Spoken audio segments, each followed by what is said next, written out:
This show is produced by the Hartman Media Company. For more information and links to all our great podcasts, visit hartmanmedia.com. Hey there, Jason. Thanks for reaching out. What can I say? My life has truly been changing here since I joined your network. We just covered so much more in depth that we did not do in Jacksonville, especially that mortgage side. My wife was really impressed with that. Thanks again, and I look forward to continue nurturing this relationship and overall just awesome experience. Welcome to the Creating Wealth Show with Jason Hartman. You're about to learn a new slant on investing, some exciting techniques, and fresh new approaches to the world's most historically proven asset class that will enable you to create more wealth and freedom than you ever thought possible. Jason is a genuine self-made multimillionaire who's actually been there and done it. He's a successful investor, lender, developer, and entrepreneur who's owned properties in 11 states, had hundreds of tenants, and been involved in thousands of real estate transactions. This program will help you follow in Jason's footsteps on the road to your financial independence day. You really can do it. And now, here's your host, Jason Hartman, with the complete solution for real estate investors. Welcome to episode 1939, and thank you for joining me today, and greetings from Miami, Florida, a very chilly Miami, Florida. Came down here, which is just about an hour and a half from my house, came down here to celebrate Christmas, and we are headed back home today. So just a little quickie one-night trip for a little something different. But in this post-Christmas show, I wanted to just talk a little bit about housing inventory and oil for a moment, because the cost of energy influences the cost of everything else. And the big topic of this year, of course, has been inflation. And there will be no doubt about that. That will be an ongoing discussion because it's very, very significant. And then we will have an episode from my holistic survival show on something that is all the rage and something that I have been extremely fascinated with lately. In fact, I have spent the last 3 weeks going deep down the rabbit hole on this topic. You know, I must admit, I'm a little bit obsessive, if you don't know that about me already. and I mean that in a good way. I'm not criticizing myself. I think it's actually a good thing, because when I get interested in something, I go deep, I jump in, I dive in, I get really fascinated by it. And then, you know, I get fascinated with something else and I move on to that, right? And I'll spend some time on one thing. And for the past 3 weeks, I have been deep into none other than something that I believe has been a real inflection point for the entire world. What is it? Artificial intelligence.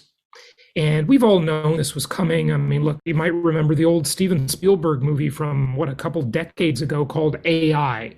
And I don't think that was a very good movie or anything, but I just thought I'd mention it as a cultural point of reference. And, you know, lately, because of that new app that you've seen everybody sharing the results of on social media probably, I believe we have really reached an inflection point where the broad scale public interest in the topic of AI has arrived. This is a big deal. And we have at Empowered Investor Live coming up in Scottsdale, just about a month away, actually exactly a month away from today, we have some big insights and an announcement into the AI foray, which I think you'll be very fascinated by. I have been really thinking a lot about the implications of this technology that is much more widely adopted now. I mean, already the whole world is just adopting this very quickly. And also, you know, one thing I caution you, AI is a term used loosely. And a lot of times, well, in fact, I'd argue most of the time when someone talks about AI software, AI computers, that's actually not really true. It's not really AI. Okay, there are some distinctions here that need to be made. But regardless, look, if you want something to really catch on and you want to have a lot of funding behind it, it's got to reach mainstream public interest. And I believe as of just over a month ago, there was a major inflection point where we are quite literally, I mean, we're always doing this, but not always at the same pace or at the same significance. We are right now, mark my words, right now at this time in history, living through a tectonic shift, a major inflection point when it comes to AI. So again, a lot more on this at our upcoming Empowered Investor Live event in Scottsdale.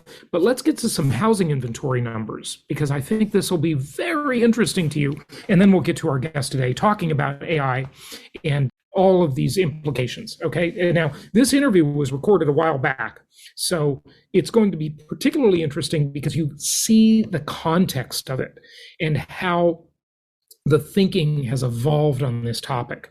All right, so we'll get to that in a few minutes, but inventory, let's talk about inventory. So if you're watching me on video right now, this chart is really, really telling. And I wanted to show you this multi-year housing inventory chart, not the typical charts that I'm showing that just reflect what's happened with inventory in the last few years, but this chart expresses it in a different way. And it also uses the NAR numbers. Now, you know that the NAR, National Association of Realtors Housing Inventory numbers, are very different from the Altos numbers that I'm always sharing with you, right? And this is a different kind of chart.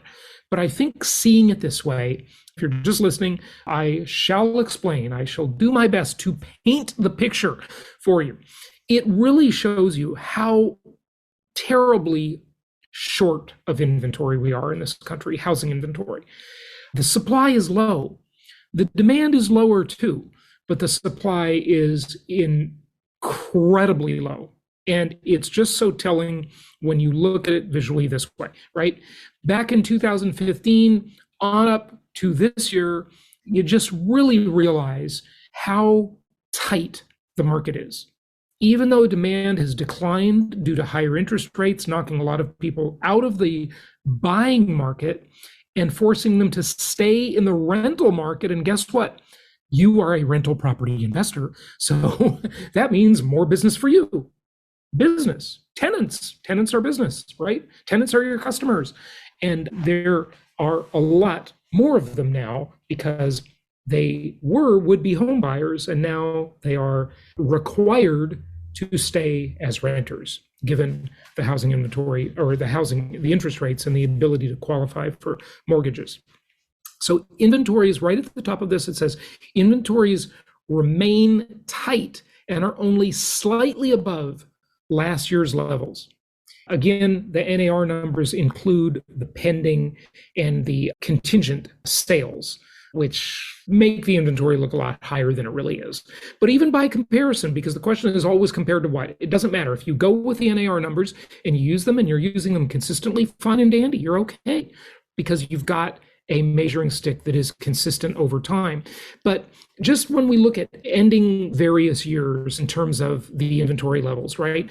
We're ending this year on the NAR numbers with a very, very low inventory, about 1.2 million, I say will be the ultimate official end of the year. But again, that number won't be released until late next month. I mean, if we go back to 2015, we ended that year with almost 1.8 million homes for sale, right? 2016, how did we end that year? We ended that year with just a little bit less than the 2015 number. 2017, same story. 2018, same story. 2019, really, really low inventory. And then we all know what happened during the COVID era, 2020, 2021, just shockingly low amounts of inventory. So we're up slightly from last year, but again, not much at all. What will be interesting going into next year is to really see what the vibe of next year will be in terms of the market. I know vibe, not exactly an empirical concept, but important nonetheless. And we're going to know this by the time we see you at Empowered Investor Live. That event is almost sold out. So right now, go to jasonhartman.com, get your tickets for that because we want to see you there for sure. Okay, let's look at also this. This is not inventory. This is cash buyers. And right here at the top of this chart, you can see it says the share of homes bought with cash hit a multi-record high. Now, what does this really tell us? Well, it tells us that mortgages have become more expensive, but compared to inflation, they're still cheap, and you should still get one. Okay, mortgages are still a good deal, but it also shows you that people are just cash rich, and there's a lot of cash floating around out there in the economy, in the world, sloshing around looking for a place to go. And on that looking for a place to go topic, they are faced with the TINA problem, T-I-N-A. There is no alternative. So they're just sticking cash into properties. It's at an 8-year high. Now, let's analyze that concept for a moment. We'll go back to 2014. What was going on 2014 and say the 4 years before, as we were coming out of the Great Recession? We saw lower interest rates that were kind of trending on a downward cycle a bit, but the ability to get a mortgage was extremely tight. And again, we've talked about the Mortgage Credit Availability Index, the MCAI, published by the MBA, the Mortgage Bankers Association. No, not to be confused with the college degree, the overpriced Masters of Business Administration. So we see that there's a difference between cost of a mortgage, the interest rate on that mortgage, and the ability to even get it at all, the tightness of the lending standards. But now, 8 years into this, more cash buyers. We've set now an 8-year high record of cash purchases. Right now, hovering at about 32% of all homes. Basically, 1/3 of all homes are purchased with all cash. No mortgage. I don't care. I don't want a mortgage. Just, I'm going to pay cash. I have so much faith in the real estate market that I'm willing to put 100% of my own money into the deal rather than going to a lender or a bank and saying, hey, you put up 80% or 75% of the cash, or if you're an owner occupant, 90% of the cash, or even more in some cases, right? They say, nah, I don't need it. I'm just going to take the risk and put all of my own money into it. That is the highest number. Basically, 1/3 of all transactions are now all cash. That's the highest number in 8 years. Hugely significant. All right. I want to just go back to the discussion of oil and essentially energy, right? Oil is energy, right? It's a hugely important commodity. It's part of the Hartman Comparison Index, the HCI. We talk about oil prices as they compared to housing prices, and you know all about that. But this was published just a few days ago. It said on this day in 1973, oil ministers from OPEC's 6 Persian Gulf members met in Tehran. Okay, so they met in Iran, right? This was pre-Jimmy Carter era, pre-Iranian hostage crisis, et cetera, right? This was 1973. To announce an increase in the price of crude oil to, wait for it, $7 a barrel. And that price would go up again to $11.65 a barrel on January 1st of 1974. In 2.5 months, OPEC raised the price of oil by 128%, a 128% increase.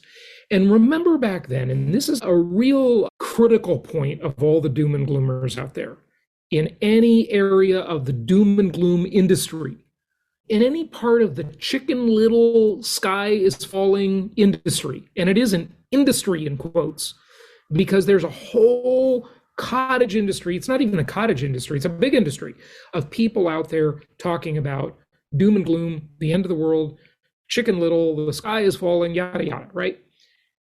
They're always wrong. They're just always wrong. I mean, it's just like, how can you have an industry, and I'm calling it an industry, right? I've given it the moniker an industry that predicts things so badly, yet the media still wants to hear from them all the time. They're still in all your mainstream media, they're everywhere, right?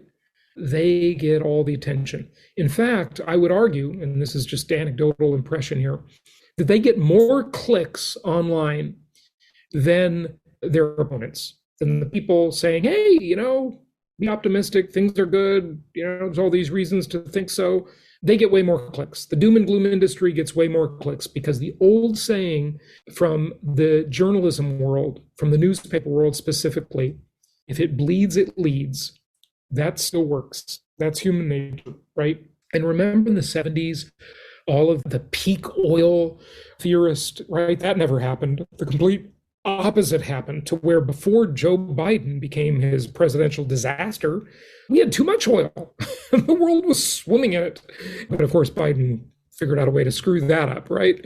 And we're still suffering from that now. Hopefully that'll change when we get a new administration, but we shall see. But it's just interesting to keep this perspective, right? Those who do not have a perspective on history are really missing out. You got to have a perspective going back even before the time you were born.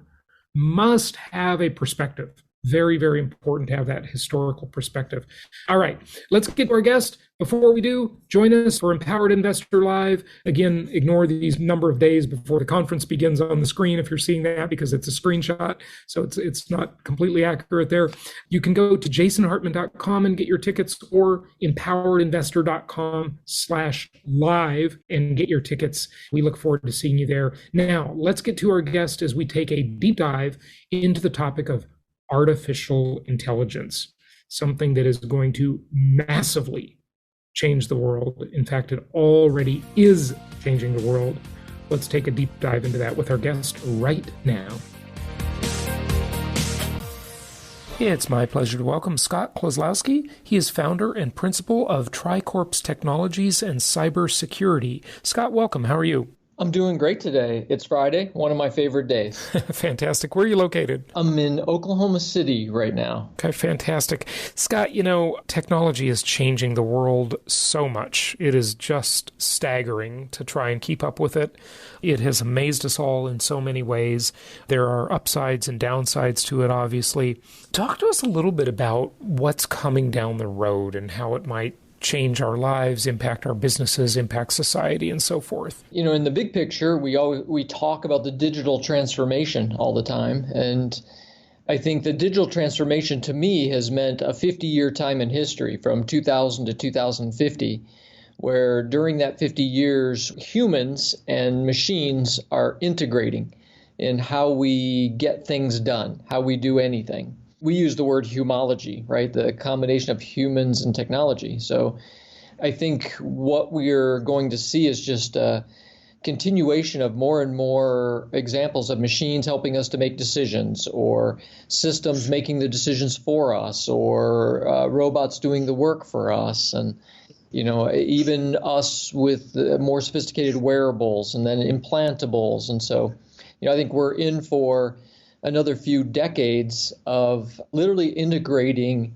technology into our lives and into how we work, which is going to dramatically change the economy and, probably dramatically change how some of our lives operate. Mm-hmm. From the point of cybersecurity, and maybe that includes kind of the surveillance issues as well. I mean, there's so much here. These are such big, broad topics, obviously, but you can just pick any sort of part of it you want. What should we as individuals and small businesses be concerned about? Probably for me, there's three things. One is, how does technology change your career or your business, right? Or what you do for a living is something we always need to be aware of. And there's positives and negatives depending on, what we do for a living. But I think being very aware about how technology is going to change your career path is something we need to do. And some people need to do a better job of, because they don't plan enough for how technology will change their career path. I think the second thing is we need to be really careful about security, because certainly we've seen that in a digital world, cybercrime is becoming more and more of a problem. So I think that's something that every individual, every small business, every large business needs to be concerned about. And maybe in the big picture, the last thing is, are we going to be any happier? And, that's a topic I've written about that I think, we also really need to ask ourselves is we get more and more and more technology, are we going to be any happier, than we are today when we integrate with all of this? Mm-hmm. Well, that's a great topic, by the way, and I would argue that we are not happier. I would argue that we're actually less happy with all the technology we have now. And it's kind of funny that I'm saying that because I absolutely love technology. I find it fascinating. But I'm sort of wondering if we'll get to a point where we're early in this game, right? And, that's mostly the internet and a lot of SaaS-based things and social media and so forth, right? When I say that, I kind of wonder, maybe it's just early, right? We haven't kind of learned how to deal with all this stuff yet or where it needs to be integrated in our lives and where it doesn't. So maybe there comes a point where it really will flip. I don't know. What do you think? I mean, take the last 20 years, for example, since maybe the dot-com boom 1.0 and, the last several years we've had 2.0, right? Are we any better off? As far as being happy and fulfilled, when you say better off, I just want to make sure I define better off. I don't know what it means either, so go ahead and take a stab at it. Yeah. Okay, so let me take better off. I think economically we're probably better off. I think convenience-wise we're better off. I mean, certainly technology brings us a lot of convenience. So I think in those ways we're better off. I think we have a better ability to communicate with each other than we ever had before. I think we are better off physically because we have much better access to health data than we've ever had before to make our own decisions. I mean, there's a lot of things that I can point to and say we're better off. I agree with you. I mean, certainly I don't know that we could argue that we're happier. So I don't know that all this technology has made us more joyful or more fulfilled or more enlightened. I think the jury's still out on that one. The biggest thing for me, I think we have to realize is for everything that is positive about technology, there are also negative aspects. Yeah. And although I think the positive outweigh the negative barely, I think there's an awful lot of negative aspects about what technology has brought us as well. And that's saying something because I'm a technologist. Mm-hmm. It's what I do and what I love. Right. Absolutely. And I would even argue that maybe things aren't really more convenient. That might almost be an illusion. When I say all this stuff or ask these questions, I'm sort of partially playing devil's advocate. I don't totally believe what I'm even asking necessarily, but I kind of do. I don't know. It's sort of hard to figure out because, look at the complexity of our lives nowadays. And, if you want to know how complex your life is, just think of your life in the early 90s and before, and then look at the number of websites you have a membership to and the number of passwords and credentials you need to somehow manage. And, how things go wrong and you get locked out of things or, the software makes a mistake and just, I don't know if it's more convenient. I never envisioned myself when I was 20 years old. I kind of thought I would be successful in life, and now I am, arguably. And, I don't know. I never envisioned myself looking at a screen all day. That wasn't what I pictured success being. I sort of pictured it more like being out on a yacht or a golf course or at a country club. Well, maybe though we need to separate complexity from convenience because both things are true. I think we have more convenience. In other words, it's easier to get music, to find music and play music. It's easier to buy things and to shop. Sure. It's easier to learn and to get information. In 100 ways, technology has made our life more convenient. But at the same time your convenience goes up, I think the complexity also rises. A good example is your mobile device. Right. We have a mobile device. It's got apps. That mobile device gives us a ton of convenience. But when you have to upgrade that thing and you got to, try to move all of your software and music and move everything over and, it can be a nightmare for some people. So complexity is different than convenience. And I think it might be true that we're getting way more convenience and there's an equal amount of complexity that comes along with that convenience, which really hurt. Like some people it hurts them. Like my mother, who's almost 80, she likes the convenience of devices, but the complexity just absolutely drives her crazy. Yeah, and I don't know what that's doing to our psychology and our mood and so forth. It's really just mind-boggling. It really is in so many ways. Should we be worried about AI? Elon Musk has made some interesting statements about how artificial intelligence is pretty scary to him. A lot of people think it's going to be incredible. None of us really know, do we? AI is an extremely powerful tool, as is robotics, any type of automated robot or drone or car or any automated thing, as is machine learning tools or deep learning tools. These are very, very powerful tools. Should we be worried? Absolutely, because anytime you develop a really powerful tool, it can be misused on purpose or by accident, and it can have, disastrous impacts.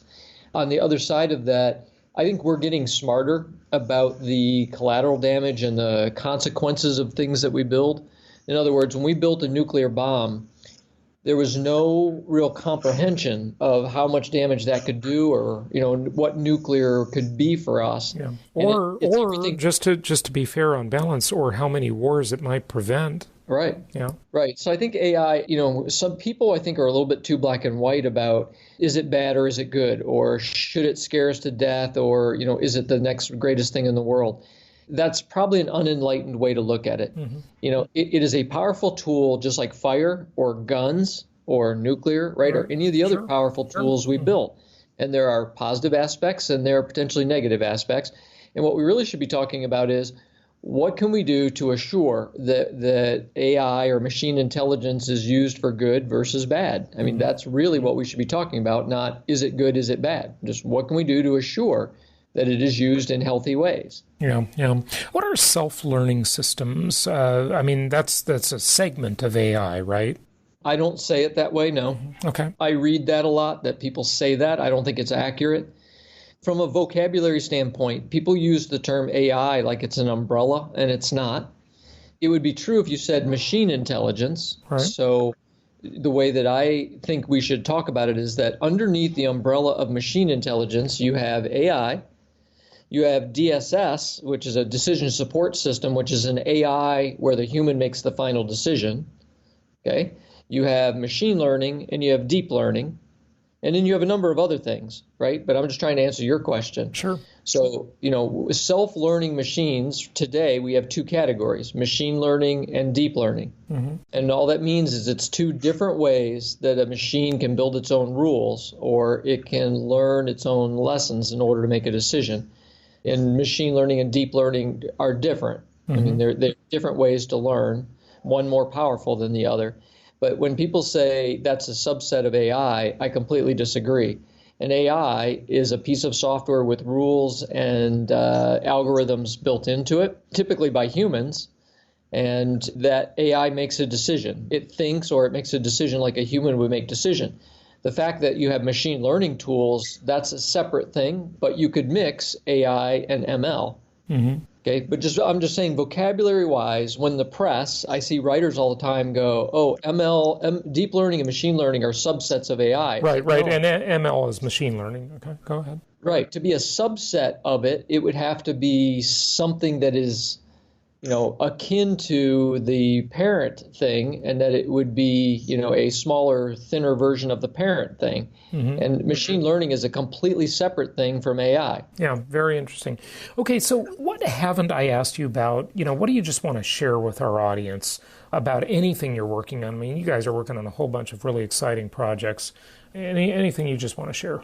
I think the biggest thing I would want to share is probably just keep your eye on the security side of things. And that's just because at our firm, we get to see a lot of people who are being taken. I mean, they're losing money, they're losing their credit cards. Small businesses are, people are cheating them out of payroll money at times or tricking them into wiring money out that they shouldn't wire out. So one of the biggest things I would say about technology is we at our shop, we think about that technology can help you prosper, and then you have to also protect. And today, I think a lot of people are focusing on how does technology prosper us? How does it help us win? I think we need to really make sure we're thinking about technology as defense, not just offense. I would just encourage everybody listening to me now, please up your knowledge on who the digital criminals are, what their attack vectors are, what you can do to protect yourself and to be safer. because a lot of the reason that they're able to get businesses to wire money out or to switch payroll records and do direct deposits to bad accounts is users, regular people out in the world, they don't know enough about the battle. And so I just would encourage everybody to do everything you can to get smarter about the battle that's going on so that you don't become a victim. You know what's interesting? There's a lot of talk, and you're absolutely right, about identity theft and, various cyber crimes. But you know what there doesn't seem, there's like another component or another category of that doesn't seem to be much talked about. Certainly people talk about, maybe hacking elections, stealing money, things like that. But what about the most valuable asset anybody owns, their reputation? The world of cyber smearing and trolling and cyber bullying and these types of things. Do you have any thoughts about that angle of, I'd call it cybercrime? It's an interesting question because, you have everything from doxing, where somebody posts your information online for everybody else to see, to revenge porn, I'm just pulling out different categories of how people's reputations can get damaged. But it's a bit of a different category, right? I mean, I think it is competitors writing bad Yelp reviews about you, Yeah, right. Yeah. Or angry ex-spouses, trashing you online or whatever. Yeah. We've had this reputation issue for a while. This isn't new. I think it's just getting worse. But now the megahorn is so available and it's anonymous, So it's pretty scary. And cyber investigators, that's what they're for. And we had to hire a cyber investigator on a case we had. And I cannot believe what they can find out. Everybody leaves a fingerprint. No matter how good they think they are, they leave fingerprints. They either get careless or they just don't know how to do it. It's truly amazing in, working with these cyber investigators that we've worked with, what you can find out about someone who thinks they're doing something anonymously, but they're really not. Yeah, I think our online reputations are going to become more and more interesting. I mean, just more and more interesting from how you cultivate it to what do you do when somebody tries to besmirch your reputation, and do you have any ability to fix it? And today we don't. But, when you see GDPR in Europe, you see some of the laws coming out. Right. It's nice to see that they're trying to give people more control over your online presence, because that's what GDPR, one of the things it did over in Europe, right, is it gives you control to either go invisible or the right to, have people delete your data off the internet. And I like that. I wish the U.S., we have, I think, was it Tim Cook at Apple is calling for the same type of things here in the U.S. as what GDPR did in Europe. Mm-hmm. Well, before GDPR, Europe had or at least some countries, at least France, I think, had the right to be forgotten, where, they're sort of like, after 3 years or something like that, whatever you did in the past goes away, type of thing. Maybe they did that because of all the affairs, which is a common French thing or something. I don't know. Sure, but could be. How do we do this? How are we going to deal with this in the future? It's just, like you can have these people out there doing hit and runs, drive-by shootings. It's really not fair. In the old days, yes, they could do it too. Certainly, we've all seen the movie Mean Girls, right? Maybe, right. And we know this has always happened. People always talk behind your back. That's just human nature. But now it's more anonymous and there's more of a megahorn, right? Yeah, it is. And anybody from anywhere in the world can now use that megaphone, not just people in your community. So it's a very different dynamic now. And to answer your question about what are we going to do, we have to have better tools and better capabilities to be able to manage your reputation. And today, a lot of it is out of your control. In other words, if somebody posts something on one of your social networks, good luck calling the social network and saying, hey, you need to take this down. Yeah. We just don't have much control over our reputations. And in some ways that's good because somebody who has a bad reputation and deserves it, that they can't clean it unfairly. But it does set up a situation where somebody can be unfairly besmirched and can't do a whole lot about it. Yeah, no, I know. I think that one of the things is all these tech companies have just gotten away with murder, that they can claim that, hey, we're just a platform. But it's unfair that, the New York Times can't make the same claim. They can't have someone write an op-ed piece, publish it in their paper, and not be liable for what is said. yet Facebook can be, they can just say, hey, we're just a platform, we don't have to do anything, or Yelp can claim the same thing. They just put their hands up and say, yeah, it's just a platform. Anybody can say whatever they want. But you can't do that if you're a media company. Isn't that interesting that those two things are disconnected in that way? I think the law really needs to catch up. Yeah, I suppose what I've thought for a while is we need to separate what is a walled garden from, what is a wide open bazaar. Right. So, there are. So Facebook, what you mean by that is Facebook is a walled garden where you can only have 5,000 friends, right? Yeah, got it. Yeah, it should be a walled garden, and it's not. So instead of being a walled garden, it's basically a wide open bazaar, but they operate a bit like it's a walled garden. And for example, hey, a 13-year-old's not supposed to have an account, but they do absolutely zero to see if it's actually a 13-year-old. Right. In fact, you can open up any kind of fake Facebook account, and they don't do anything to see that it's a fake Facebook account. Nothing. Yeah. And that's part of the problem right there, is you can have all kinds of Russians or hate speech or anything posted and no accountability as to who it was that posted anything. So, my issue is, I guess if I were running Facebook, I would make it a walled garden that I would have to verify identity if you're going to be on it. That way, if somebody's going to post something that's completely inappropriate, we know exactly who it was that posted. And there can be consequences for that, which we don't have today. Right. And I'm not saying that there shouldn't be some sites on the internet that are wide open bazaars. It's just that you shouldn't act like you're a walled garden or charge money like you're a walled garden when you are not. I mean, you need to make a decision. If you want to be a wide open bazaar with no rules, then let's tell the world you are that. There's going to be hate speech and that you cannot believe anything that you read on this thing. Let's be honest about it. Yeah, very good. Very good points. Interesting stuff. Just wrap this up for us. This has been an interesting discussion, and give out your website too. First of all, Jason, I appreciate you asking the cool questions. These are questions people need to be thinking about. In the last book I wrote, that's what I said a lot is, my biggest concern is that we don't ask enough questions about what technology is going to do. And if we would ask more questions and ask the right questions, we'd have a better future. The website is TriCorpsTechnologies.com. And so please feel free if you want to stop by there. Or the last book I wrote was called Did God Create the Internet? And you can get that book on Amazon. And, it's a very philosophical book about, is technology going to help or hurt the human race? Fascinating stuff. These are questions that people need to keep asking, and we need to be talking about this stuff because in the broader sense, it's just very, very important. Scott, thank you so much for joining us. All right. Thank you. Thank you so much for listening. Please be sure to subscribe so that you don't miss any episodes. Be sure to check out the show's specific website and our general website, hartmanmedia.com, for appropriate disclaimers and terms of service.